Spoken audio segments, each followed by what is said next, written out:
Djamila Bouhired est née en juin 1935 à Alger, alors sous domination française, dans une famille de classe moyenne, son père étant algérien et sa mère tunisienne. Son éducation commence dans une école française.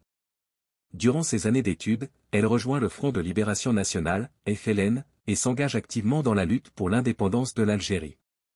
Elle devient officier de liaison et joue un rôle crucial au sein du « réseau bombe », travaillant notamment aux côtés de Yassef Saadi, chef de la zone autonome d'Alger pendant la bataille d'Alger.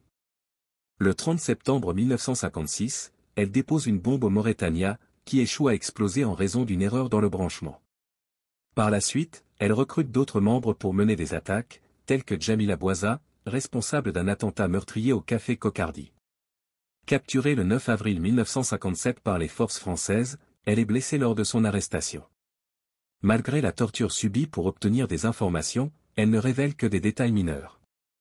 Elle est condamnée à mort en juillet 1957, mais une intense campagne médiatique internationale, menée notamment par son avocat Jacques Vergès, aboutit à sa grâce par le président français Charles de Gaulle en 1959, et à sa libération en 1962, lors des accords d'Évian qui mettent fin à la guerre d'Algérie.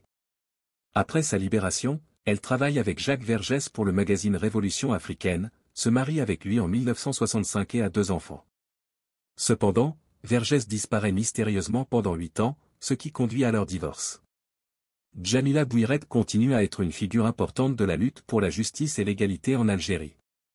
En 2019, elle participe activement à des manifestations contre le régime politique en place, témoignant ainsi de son engagement constant envers les idéaux pour lesquels elle s'est battue pendant la guerre d'indépendance. Son histoire demeure un symbole de résistance et de détermination dans l'histoire de l'Algérie moderne.